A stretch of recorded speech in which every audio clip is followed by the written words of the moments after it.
while we have Dr. Tumilson, and then I'll provide my update with closures and funding information after that. So, Dr. Tumilson, it's good to see you this morning. Sorry. It's okay. That's the quote of the year is we have to unmute ourselves. Despite as many Zoom meetings as I've been on, I keep forgetting to unmute. So, hey, we got a child in our meeting, not just child care directors. That's awesome. Well, I guess the one thing that, well, I'll mention a couple of things. One, with the recent allowance for shorter quarantine lengths for close contacts under certain conditions, I just thought I'd address that. The first thing I want to address is that, one, this does not apply to people who are positive. This does not apply to people with symptoms, people who have COVID, right? Cases, or people you suspect are cases because they're sick. That those people continue to meet the same criteria that they have, which is generally for positive cases who are recuperating at home, which is thankfully usually who we're talking about. At least 10 days from when their symptoms started, they've got to have no fever the last 24 hours, and they need to be either have resolved symptoms or clearly improving symptoms. That's the same. That's not changed.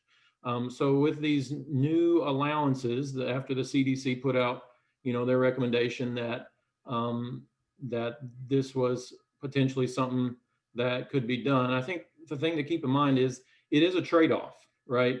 We're facing a trade-off between the disruption that 14 days of quarantine can cause in people's lives or work, et cetera, school, and the risk of further spread from those people if they get out early.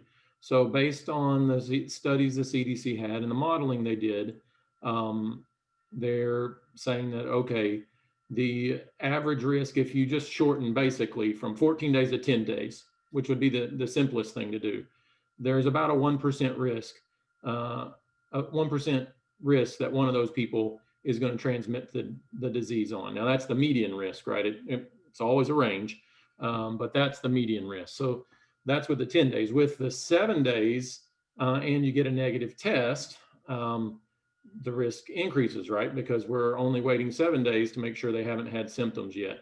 And that 7 days, if people want to get out after that, they need to have had what's called a viral test, meaning not an antibody blood test, but either the antigen test or the preferably the PCR test, because it's more sensitive in asymptomatic people. But based on the CDC's recommendation, the state decided to go ahead and accept the antigen test as well. But those have to be done. They can't just be done whenever. They need to be done at least 5 days after their exposure, not before.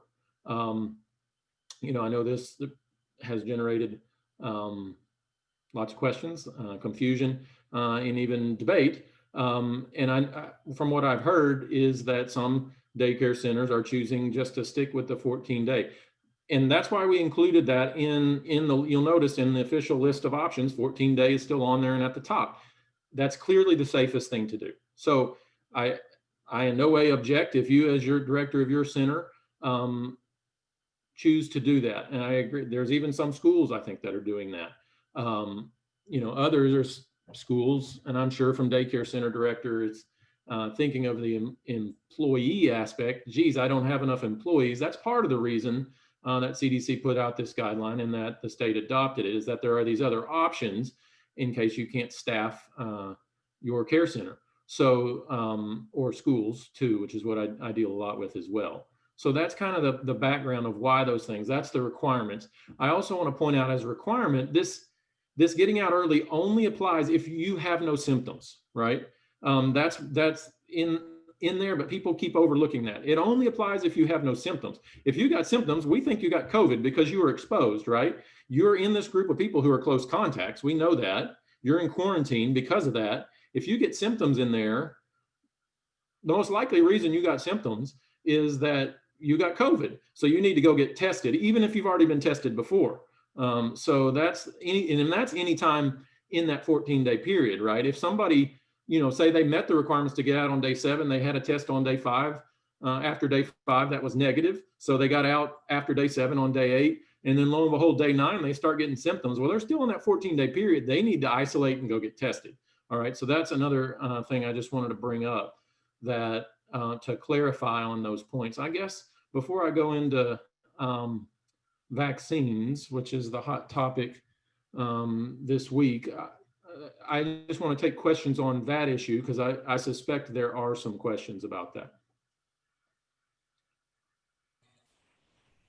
So gang, if you have questions for Dr. Tumilson about the changes to the quarantine times, and I agree with him, many of you may decide to go. I know that we here in our division are doing the longer quarantine time for safety reasons. We certainly can make adjustments if we need to, but we are using the 14 days for safety and just, in an effort to be more cautious.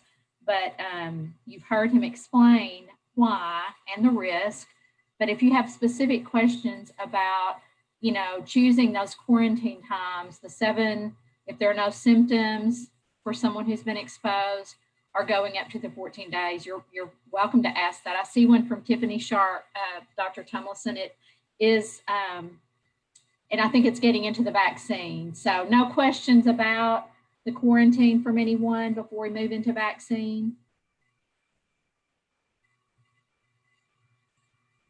Okay, Dr. Tumilson, apparently we've done a really good job of explaining that.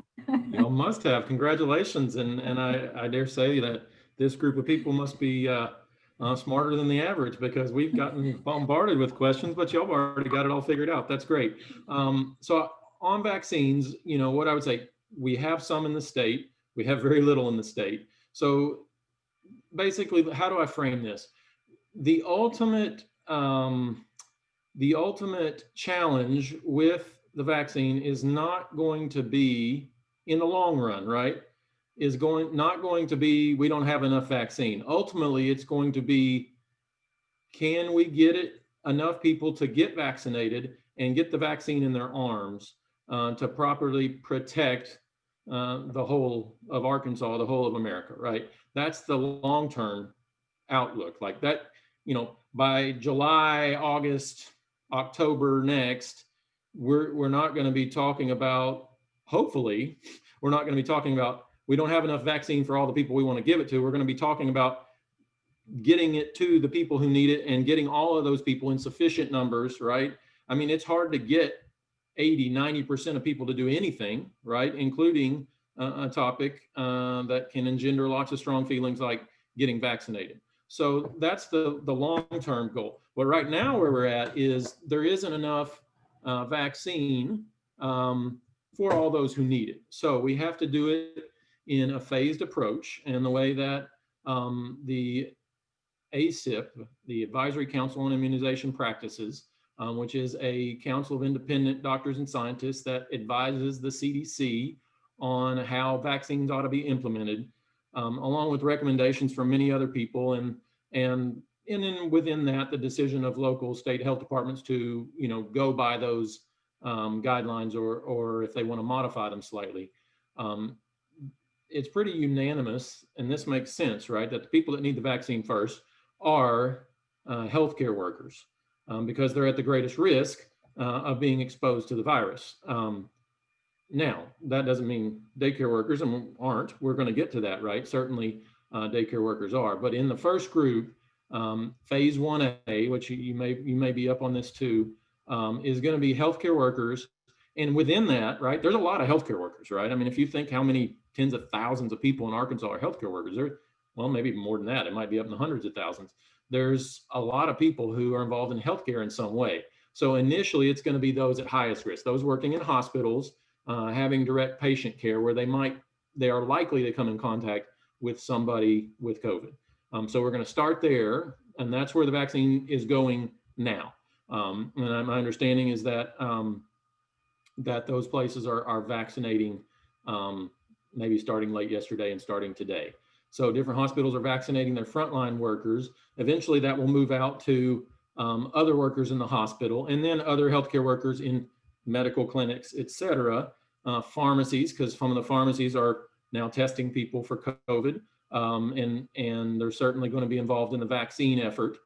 And so pharmacies, and then as supply increases, eventually out to all kinds of healthcare clinics like optometrists, physical therapist office, school nurses, right? They'll probably be even in a little bit earlier than some of those places, right? So that is kind of the general panorama, but realize that's going to be weeks, right? Because initially, at least for the rest of 2020, December, what remains of December, it's probably just going to be working on getting hospital workers properly vaccinated with their first dose, right? And we'll come back to 2 doses in a minute, but that's kind of where we are here for the next couple of weeks. Then we'll be, slowly transitioning into other healthcare workers, getting clinic workers because they're seeing patients with COVID, school nurses, all these things, different groups eventually vaccinated. And so that phase 1A, which is healthcare workers primarily, also realize in parallel, there's also efforts to vaccinate people in long-term care facilities, both workers and residents. That's kind of on a parallel track. They're getting a supply that's a little bit different than the ones that's coming to hospitals. So it's going on in tandem, I would say, with that. And that should begin soon as well. And so those are the very earliest rounds, so to speak, of vaccination. And then eventually move into the rest of 1A. Once we've gotten through healthcare workers and we have long-term care facilities and their staff largely vaccinated with their first dose of vaccine, then we can start transitioning into phase 1B. That's where daycare workers rely. This category 1B is a lot as it stands right now, right? Plans change and they're going to change, but right now it's category 1B is all kinds of different essential workers, school teachers and staff, daycare workers, utility workers who we've got to have to keep the lights on, certain government workers that we need to keep society running. So there's a large group of those, grocery workers. So things like that in that 1B category, which will be next after we got healthcare workers and long-term care residents and staff started. And then eventually 1C, we're getting into much larger groups of people. Like you're seeing how as we go here, the numbers of people we need to vaccinate are getting much larger, right? There's a lot more people in 1B than there were just in 1A. 1C is people over 65 and those with chronic medical conditions, amongst others, but that's the big groups in 1C. Well, you can imagine how many hundreds of thousands of people in Arkansas that is who are either over 65 or younger than 65, but have a chronic medical condition that puts them at higher risk for severe COVID disease. That's what we're getting at with those. So that is kind of the panorama. And then eventually phase 2 comes where we're trying to start getting any of those prior groups who didn't get vaccinated yet and finish their vaccination because it's 2 doses, and then start getting more of the general public.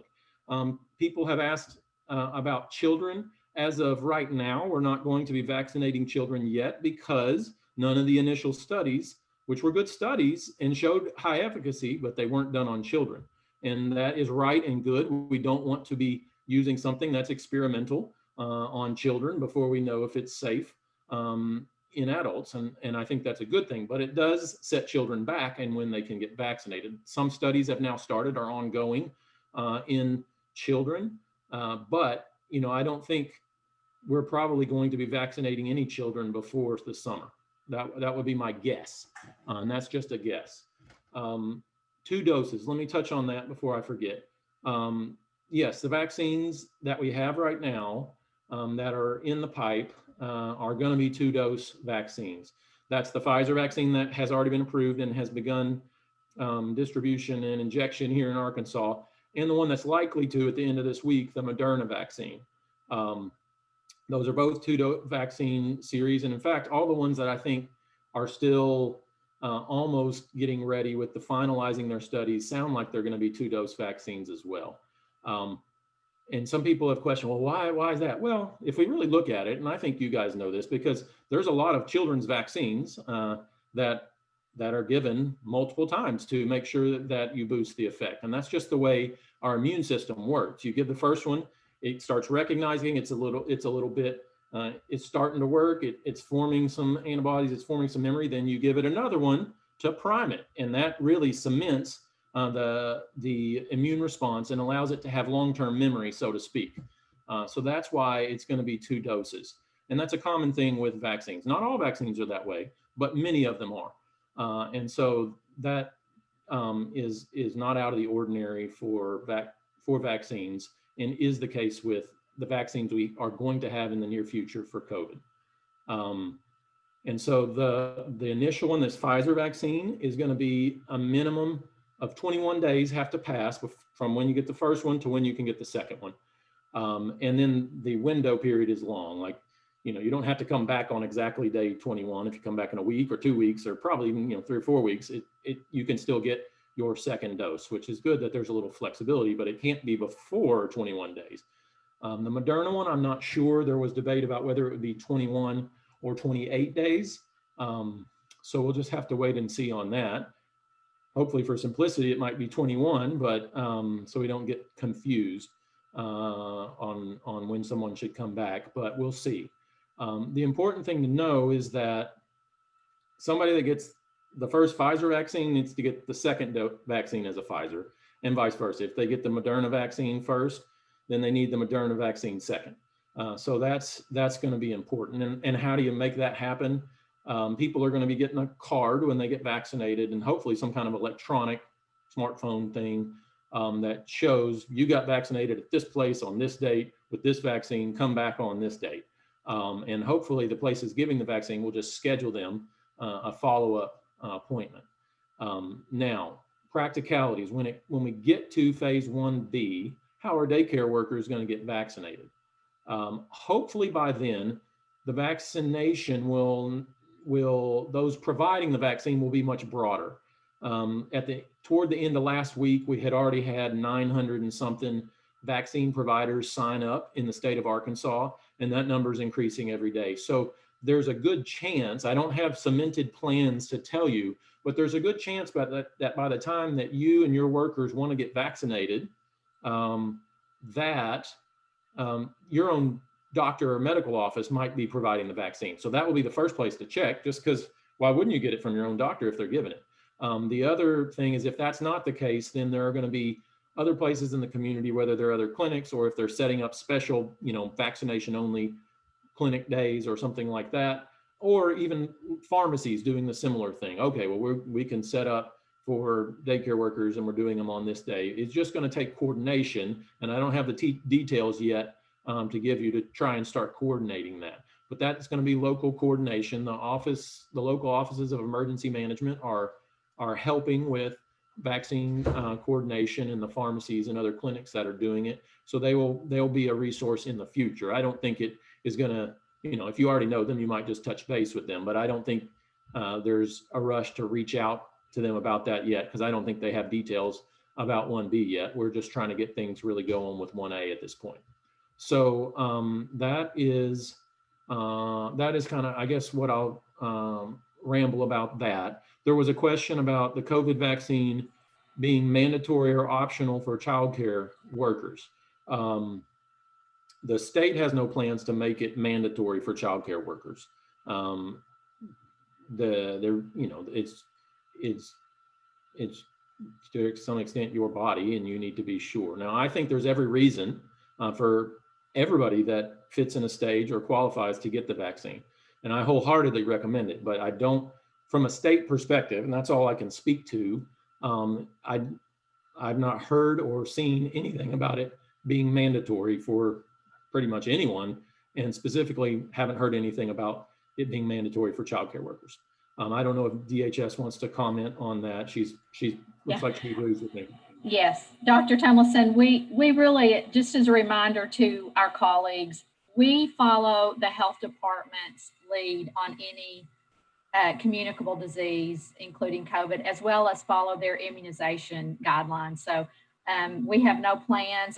As Dr. Tumilson said, we're not aware of any, effort to mandate it. And he's speaking for the health department. So I would say just, be aware that could change. We don't know that. What we know is what we know today. But as I'm aware, there isn't any plan to mandate it for childcare or anybody at this point. So I do think, just encourage your employees. There's a question, Dr. Tumilson. I want to go down to the next question about immunizations and then come back. We do have a question about the quarantine, but another question is about a client who is fearful about the long-term effects. So if you could talk to that one. Well, one thing I would say is, yes, that's understandable. And you're right, we don't know about the long-term effects of the vaccine. You know what else we don't know the long-term effects of? The COVID virus.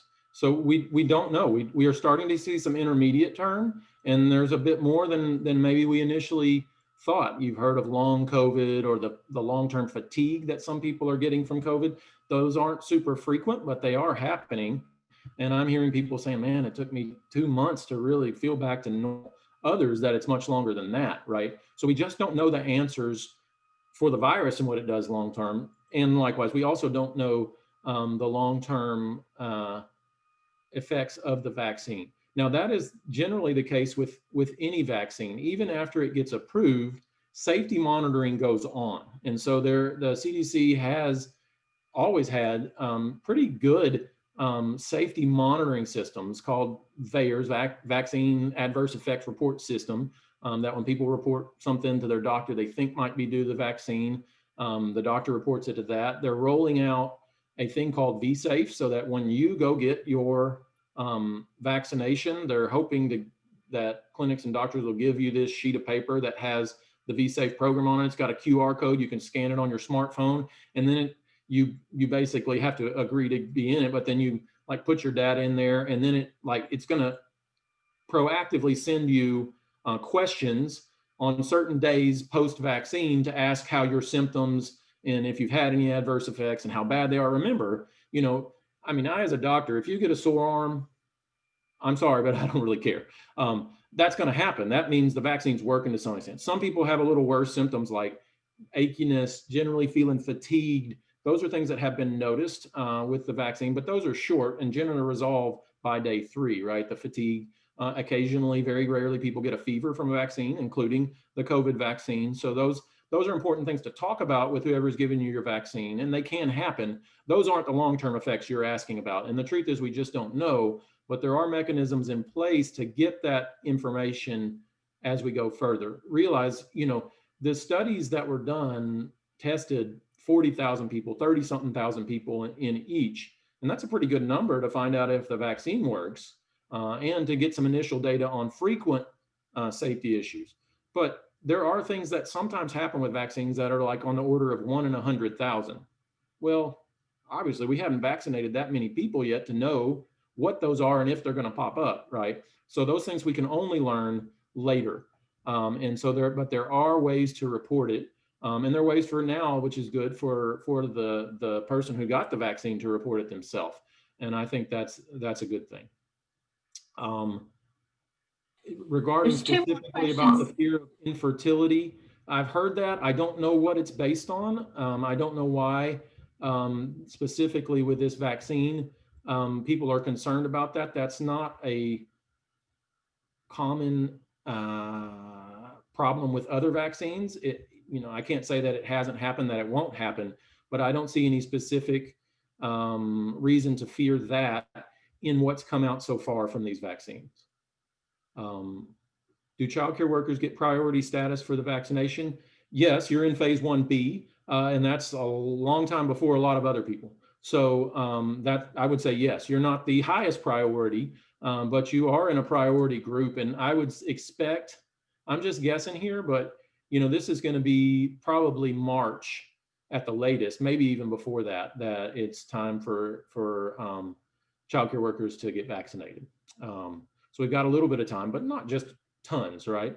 There's a question about phase 1A. We'll be taking both doses before you move into phase 1B to make sure there's enough vaccine to cover the second dose. So let me explain. What the federal government, who is the one managing all the vaccine, has promised to do at this point is you don't have to set aside vaccine for the second dose. we're going to ship. So we're going to ship the second dose when it's time to the place that got the first dose, right? So they're promising that we don't need to set aside vaccine to make sure there's enough for that second dose. That's good because it gets more people started vaccinating earlier, right? It basically doubles the amount of people we can get the first dose of vaccine in. Realize that supply issues are a problem now, and they're going to be for a while, but those problems should get progressively better as time goes on. As more and more production can ramp up and ramp up and ramp up, then supply issues will hopefully be less of an issue.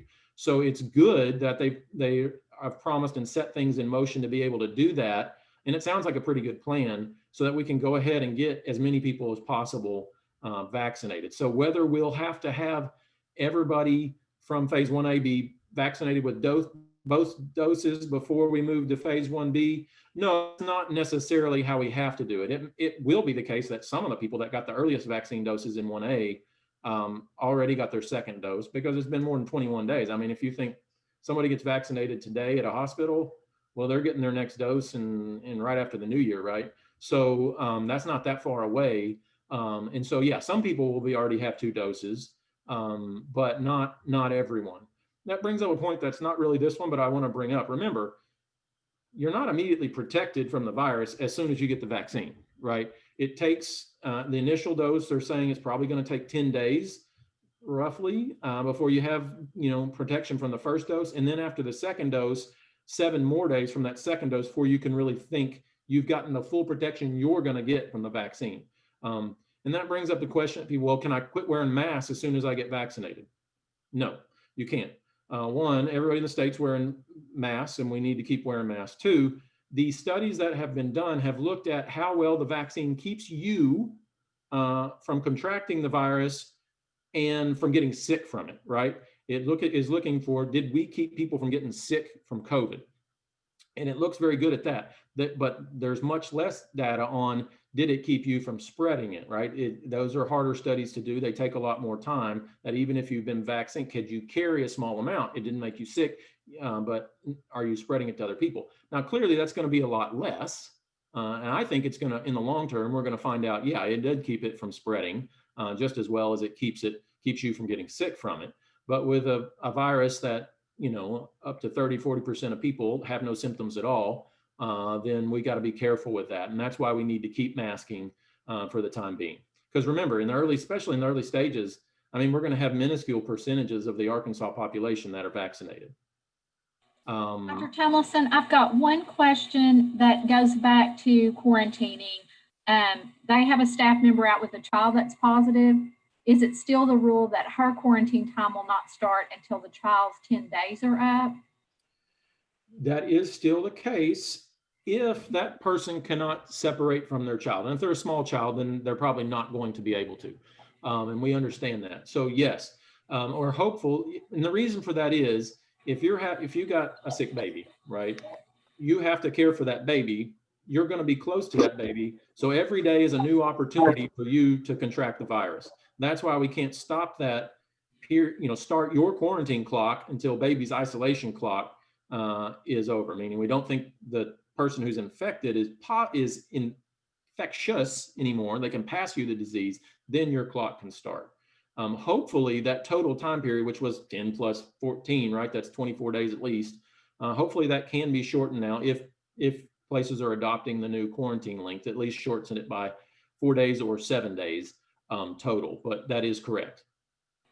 And then there is the very last one, Dr. Tumilson. It has to do with the contact screening questions. COVID-19 patients are considered infectious 2 days before their symptoms or 2 days before their positive test if they don't develop symptoms. Does this do away with the 14-day contact screening questions? I guess you're asking about the questions you ask workers before they come in to work. No, it doesn't do away with that, because if you have been in contact with someone you find out was COVID positive within the last 14 days, then you might be at risk for doing it. Now, if if you find out later, okay, no, that person wasn't within their infectious period when I had contact with them, like say this person, started having symptoms on Friday and your contact with them was on Monday, then okay, that's all right. You're outside of their infectious period. But you still need to ask because some people, may have, oh yeah, I was in contact with somebody, 8 days ago. Well, were they in their infectious period? When did they get sick? Oh yeah, they got sick the next day. Yeah, that person has been in contact with someone during their infectious period, not a quarantine. Does that answer it? I think so. I'm not sure who that's asking, but hopefully that took care of that question. I do not see any. Here's a follow-up from that person. The Department of Health recognizes the rapid PCR antigen test. Do we disregard these tests? How do I say this? If they got it after if this is, if we're talking about someone who is in quarantine because they were a close contact and they want to get out early, if that's the situation that we're talking about, which I think is what we're talking about, then the Department of Health, from our perspective, that's a valid test. Now, within that, either one of those, a rapid or a normal send-off PCR, if it's at least 5 days after their exposure, then we would say it was a valid test if that person hasn't developed symptoms by the end of the 7 days. Now, what I would say is that for an asymptomatic person, the PCR test is a better test. The difficulty of the PCR test is that it has to come back, right? And as more and more people are sick in the state of Arkansas and more people are getting tests sent off, those turnaround times are increasing again. Now, they're not as bad as they were back in June and July. They were like 7 to 10 days. Now they're some places are 3 days, some places are 4 days, some places are still 2, but they're increased a little bit. And so that's the difficulty. I would say this about using the antigen test. One, we accept it. Two, if you're going to use an antigen test, somebody wants to get out on day 7, there's really no reason. Well, there might be scheduling reasons, right? But there's not much of a reason for them to get the antigen test on after 5 days when they can get it after 7 days, right? And that's going to be much more accurate on day 7. It's a rapid test. It's going to come back in 15 minutes. All they got to do is wait at whatever clinic they went to get it. So that's what I would recommend if someone's going to use an antigen test. Get it on day 7. That's 2 days more accurate than day 5. So that's what I'd recommend about that. I hope that answers that question. Is there an expectation of a timeline when clients, visitors, staff can do self-screening rather than a paid staff member? I would leave that to DHS. I mean, I think from the Department of Health's perspective, we just want people to think about it every day. So if you're confident your people will do that, I mean, I know you might say, well, sometimes they just don't tell us about their symptoms, even though we're asking the question, and that's deflating and has made me bang my head on the table a few times. But I would say the Department of Health does not have an objection to an automated screening, through an app or whatever. We actually use that at our offices. So, but that's more of a question for DHS. So I'll just leave it to Tanya. Yeah, I mean, Tiffany, we can visit about that. I think I just want to caution everyone. I think you've heard Dr. Tumilson say, even we're so excited the vaccines are here, but it is going to be a long phase before we get everyone immunized that wants to be immunized. And so we still have to take a lot of precautions. And I think to his point, if you feel confident that you're not going to have an outbreak at your facility because the parents and staff that are working with you, are going to give you the correct information, then we might be able to move into that. But I do want to remind folks that if there's an outbreak, that we will work with the health department and we will have to make tough decisions about whether or not a facility can remain open, or a classroom.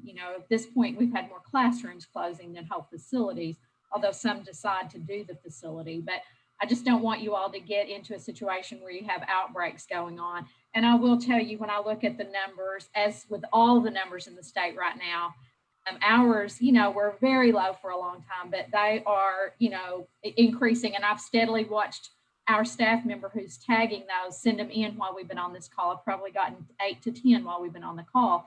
So I'll give you an update on that. So we certainly can visit Tiffany. I think it's a fair question. It's just a matter of making sure we still are getting complaints and reports from families and community members that things aren't in place and have had to take some action. So I just want us to be really careful and cautious about it so that we don't have really bad outbreaks in places. We certainly don't want to have anyone lose a staff member over, something like that. But we certainly want to be mindful, and we understand the economic impact. And I have some updates. I think that might be able to help with that. So there are questions, Dr. Tumilson, and we'll try to wrap up. We have a few other things we want to cover, but the question about staff or families traveling outside the state or country. So what I say about that is Arkansas has no requirement. Like we're not going to put anybody that comes back from going to Oklahoma or Texas for the holidays. We're not going to put them in contact tracing and require them to quarantine because from our perspective, it's just as bad here as it is in Texas or Oklahoma or just about anywhere else, right? But so that's the side of the legal side of quarantine. Now, what CDC has recommended, and Dr. Romero basically said something like this, is that we recommend people don't travel. We recommend that if you're gonna travel, one, that people ought to pretty much quarantine before they go, because you want to make sure you're doing safe stuff before you go involve your family members. And then you're going to be in a high risk situation because you're gathering with people outside your household. When you come back, you should quarantine at least a week. Now that's not the full 14 days, but in a week, if people take a week after they get back from their trip, most of the people are going to develop symptoms by that time. And so that's why and they also recommended that people get tested. And that's a little harder to get done, just because if you might go to a place and it's hard to get in, they're going to go, well, why are you going to get tested? Well, we're trying to test everybody that's got symptoms, and there's plenty of those we're trying to take care of, so just go home and wait. But that is the recommendation, to when you come back from being gone traveling. Frankly, if you're going to travel anywhere, we always focus on out of state or out of country travel, but I mean, if you traveled from Northwest Arkansas to Southwest Arkansas, you could pick it up because you're going to be around new people you're not usually around, right? That's really the issue right now. But yeah, so recommendation, if you can, quarantine 7 days, work from home, whatever that is for some people. That's the recommendation. There is no requirement for that from the state of Arkansas. And then there's a question here about a staff teacher who has a letter. I guess she was in quarantine. Her isolation period is ending on 12/16. Her children and husband also tested positive. The question is, should we ask her to remain at home? There are only 2 days left of school. Well, that maybe is the key point there, that there's only 2 days left of school. I'd say, with that, if you're okay with giving her another couple of days off, then I might say just go ahead and do it. That's a little safer, right? Now, this person is positive and has gone through at least 10 days without developing any symptoms, it sounds like from the question. So I would say there's little risk of that person who we know is already positive, right? This is different than somebody who's a close contact to the sick husband who hasn't tested positive yet, and we don't know. This person we know is positive. We got a test date. They've come at least this far of almost, 9 days now without any symptoms. So technically, if they reach days, the 16th without any symptoms, they've got COVID, their body fought it off. They should not be infectious to other people. If it's just worth your while to have them wait another couple of days, I wouldn't argue with you about that at all. Okay. There was a question that I did want to address, Tanya. It was about parents wishing to enter the building like they used to. I think This is something you need to hold the line on, because it is even more risky now than it was back in April for parents to enter the building, okay? There's higher rates of spread in Arkansas. So the more people you let in your facility, I guarantee you, and many of you know this because you've seen how you've had parents that told you, oh, I tested positive, and you're like, hallelujah, we didn't let them in the building. But some, so you have eliminated a number of headaches for yourself and cut down on potential spread from those parents by not having them come into the facility, by taking this very safe measure that all of y'all are doing, that DHS has had y'all do, and that y'all are doing. That is a great thing that I think you should definitely keep doing. Thank you, Dr. Tumilson, and thank you guys for those great questions. If you want to stay on and hang out with us, Dr. Tumilson, you're welcome to. We're going to move into some other things. We will invite him back in the coming year. We'll have updates, so we won't forget about Dr. Tumilson. He's been a great colleague and partner to keep us updated. So we're definitely going to invite him back, gang, in January or February, maybe after we get some immunization going. But just know, and if you have questions, we have his contact information so we can get questions answered. So please feel free. If you don't get your questions answered today, if you think of something later, let us know. Send it to your licensing staff, or you can call the hotline, but you can let us know and we can probably get you an answer. I'm going to move into some updates. Tanya, I'm going to Yes, say bye-bye. I need to go and do some other stuff, but it is great to be with you all this morning. Great. Thank you so much for being with us. I'm going to move into some updates for us, gang. I mentioned that we have seen quite a number of cases coming in. So as of this morning early, there were 638 children and 1,037 staff cumulatively since March. So that's from the beginning. I try to update that every time we meet. It's significantly grown since our last meeting.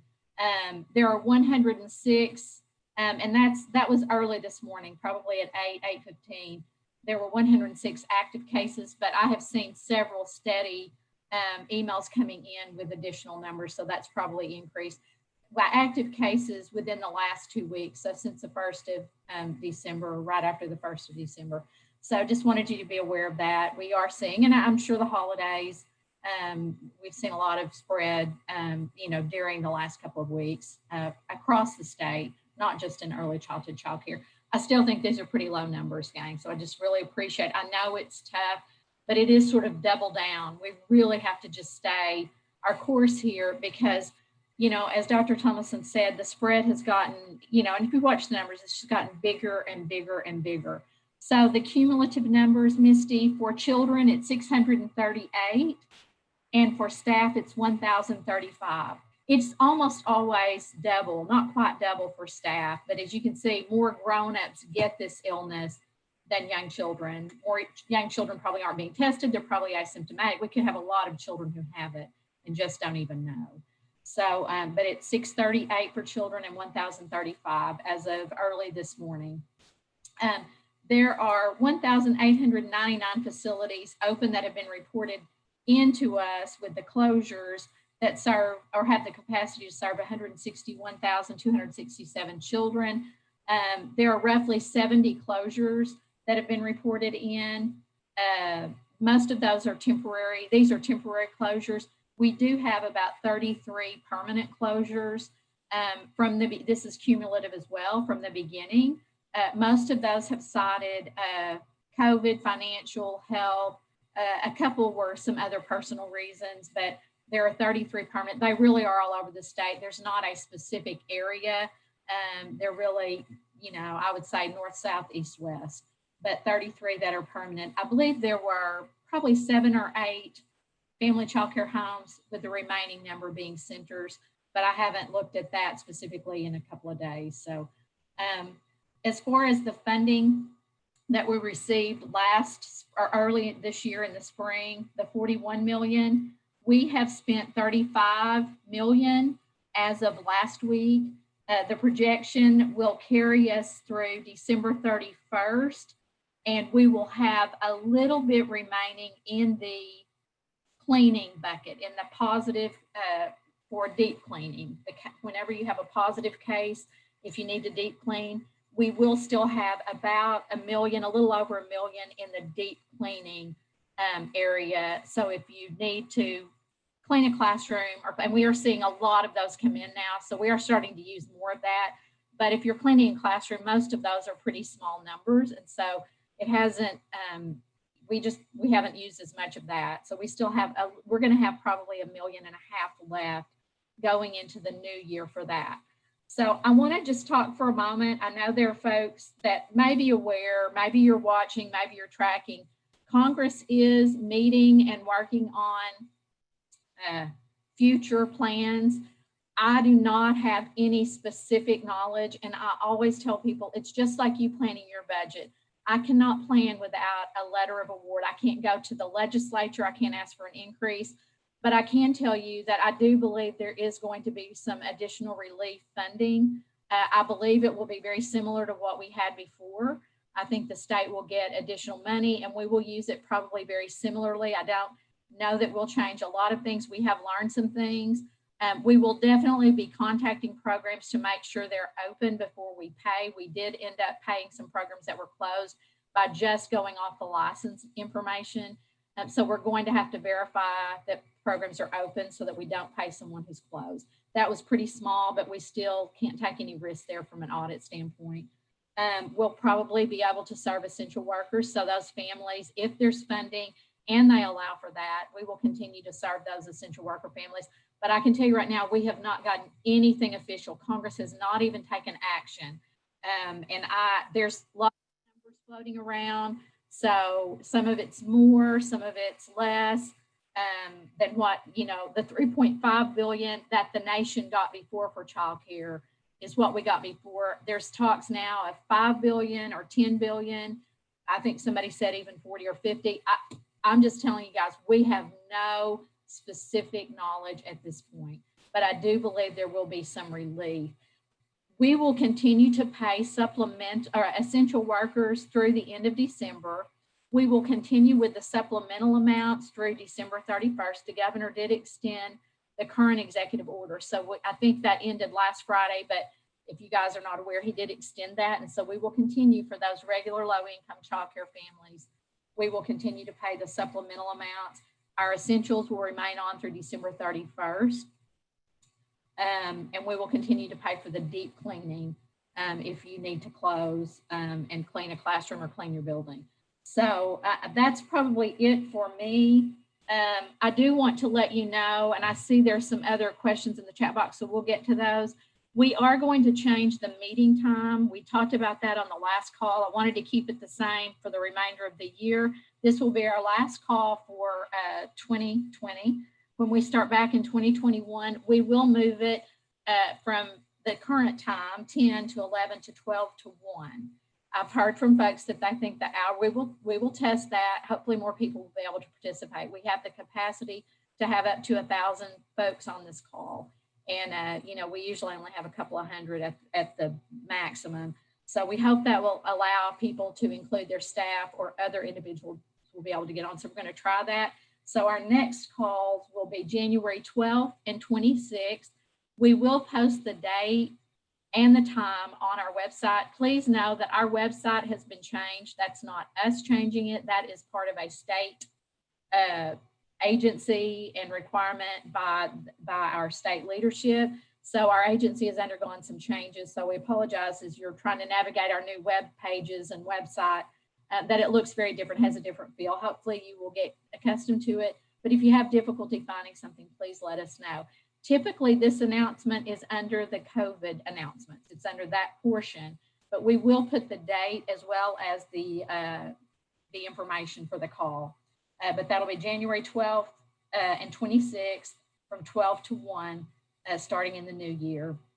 And then I'm just going to flip it to my staff. We're going to kind of go through these questions. I think I saw one about reimbursement, and somebody's put, thank you, Brandy, for putting in the email address for INA receipts. I don't, it says about 4 to 6 weeks, it looks like. Paige, thanks for putting that in. If you want your families, we're not accepting any essential worker apps. And let me explain, we will take applications that were not approved, but were sent in. We will work those first before we start taking brand new applications. We did get some in that we had to hold after October 9th when we knew we had reached the amount of funding that we had. So please know that we will work those applications that came in between October 9th, that did not get care. So those will be the first in our queue, as well as those families that are currently being served. If they're still essential workers, we want to continue to serve them. But we will start adding those from the list that we already have applications on. And then we will open up the email for additional essential workers. If we get funding, if we get a letter of award from the feds, please know that. We do not have any of that yet, but I anticipate that there possibly will be announcements before the end of the year, maybe in the week or next week or two. The deep cleaning, Brandy, if someone can put the email address, I think it's deepcleaning@dhs.arkansas.gov, but if that's not it, if you'll put it in the chat box for the requester. And your money, we will work with you. If you get voucher, if you already are set up as a vendor for the state, you receive voucher funding or you receive child nutrition funding, then we will automatically, based on your invoice, deposit that into the bank account that is on record. If we don't have you set up, we will have to work with you to set that up. I believe we've gotten most providers set up in the past few months. And I will say, if you're not set up, please get set up. You don't have to take vouchers in order to be set up as a vendor, but it certainly makes these payments a lot easier to get to you. And I believe we've gotten quite a number of providers set up over the past couple of months. So we appreciate all of you for bearing with us to help you get set up. That is with another state agency. It's with the Department of Finance Administration, and we have to get a lot of information to get you set up for them to be able to make those payments. So just, I thought I saw a question, but maybe I missed it on background checks, but maybe not. Maybe it was just on the reimbursement. So I have a hard stop at 11. I have another meeting, gang. But we can go. We've got about 8 minutes according to the clock here at DHS. So if you have any further questions, please feel free to ask. I wish I had more information about potential funding, but you can go out and look, relief funding for childcare, the next recovery bill. I mean, I've Googled it myself. You're going to get a lot of different things, and none of it is final. Congress is scheduled to take action in the coming days, but they have not taken official action. So we're just not allowed to move anything forward until we get something. Even when it's passed, please know they will pass it. Then the federal agencies that get funding will notify the states. And so there's a bit of a lag time. So, I mean, hopefully by the beginning of the year, we will have everything in place, but we don't have anything at this point because no action has been taken. Tanya, can I jump in for 1 second? I did have a criminal background check request. Okay. The NIC, you guys, has asked us to remind providers that when you initiate your background checks via the NIC system, that you go ahead and quickly turn around and schedule the fingerprints. That there really shouldn't be a drag time between when you initiate and then when the person goes in to get their actual fingerprints done. When there's a delay, it seems like it might be causing a glitch in the system. And the example they gave was several months out, you guys. I want to say it was like 4 or 5 months after the provider initiated is when the person showed up to get the fingerprints. And there was a little struggle making that happen. So they just asked to remind you guys that whenever you initiate, please go ahead, right ahead and get them set up for the scheduling fingerprint tool and get the fingerprints made. Thanks, Tanya. Thanks, Ashlyn. Just a reminder, Brandy, thank you for putting that in. For anybody that has concerns about the families they're serving and their ability to pay for childcare, Brandy's reminded that they can apply for traditional childcare assistance. We have had some families that were on essential that were eligible. So you may know more about the details of the families that you serve, but if you, for any reason, think they might be eligible, have them fill out a regular childcare assistance. It is based on income, and as many of you know, and so they may not be eligible, but please have them do it just to make sure if there's any question about that. And then Tara had asked a question about parents not wearing masks at drop-off or pickup. We do this outside the building. We have asked parents to comply, but had some recent pushback. Any recommendations on how to address that? I think we model it, and you keep doing what you're doing, Tara. I mean, we can't make, I guess we can't make people, but I mean, if your district, you're working for a school district, I don't know how your district is managing that.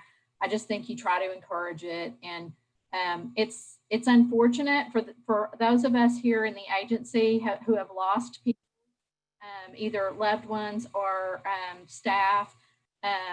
You know, maybe they've been lucky enough not to lose someone in their family, but for those of us that have lost people, it's hard to understand why someone wouldn't take that extra little, you know, effort to cover their face and protect others, because it's really not about you, it's about everyone around you. So, you know, I appreciate and applaud you. I'm not sure that we can do any better. It is a requirement here in our agency, and I can assure you, and my staff will tell you, she's the police, and she will stop you in the hall, or she will stop you on the floor if she sees you without your mask. So I think you just gently try to remind parents and do the very best that you can.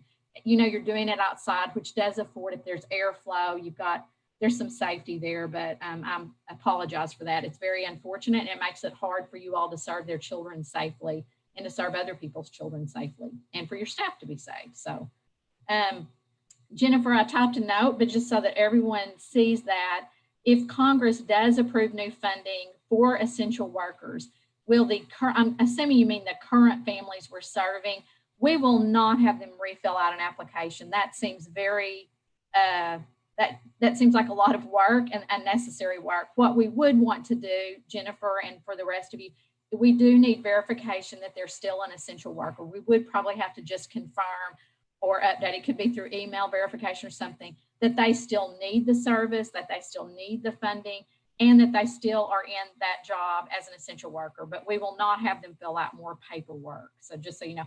Now, for any families that already submitted but didn't submit all the paperwork possibly, we will work with them to get the paperwork, to get them approved in that first queue, and then, you know, take any applications after that. But I assume it will be very similar. Again, my staff have been making notes. I've asked them during this process to note anything that we need to do differently or better. So we probably will have a few things that we will adjust a little bit, but I don't see us making the application process any harder, but we will try to make it as simple as we can, but make sure that we get everything. We are getting audited by multiple agencies. So as you all are audited, we are too. So we just want to make sure that we have verification and documentation to show that the individuals need it. And I don't show anything else in the chat box. So before I jump off, I've got about 2 minutes. I do want to say, since this is our last call, I don't think that any of us are going to regret seeing this year in the rear view. I think we're all pretty excited as we go through the coming weeks and kick this one down the road a ways. I know it seems really impossible to think about, but I do want you guys to realize that you all have really done an amazing job. When you think about serving over 160,000 children, which is just about where we've been for several months. And I realize that most of you may not be at 100%, so that's a high side. But when you think about only 1,600 individuals, children and staff, that have tested positive with that, that's just children. That's not even staffing. You know, we're probably talking 200,000 or more, possibly. So I think it's pretty remarkable what you've done. I hope that you will take time to enjoy your family safely during the holiday. I hope that you'll have a chance to reflect. I think you all are doing an awesome job. And I think whatever Congress does will reflect the importance of our field and our work. I think we'll all be pleased and happy, because I got to tell you, $3.5 billion that we got in March is nothing to sneeze at. Somebody thought we were important. So I just want to say that. And I think Arkansas's portion, that 41 million was really remarkable. And the fact that we've been able to use it, and every penny of that has gone to the field. Every penny of that has gone to our child care field. So thank you all. We appreciate everything that you do. Continue to be safe. I hope that you all will get some rest. And I hope that you'll be safe and that your families are safe, and look forward to seeing you in a healthier new year in 2021.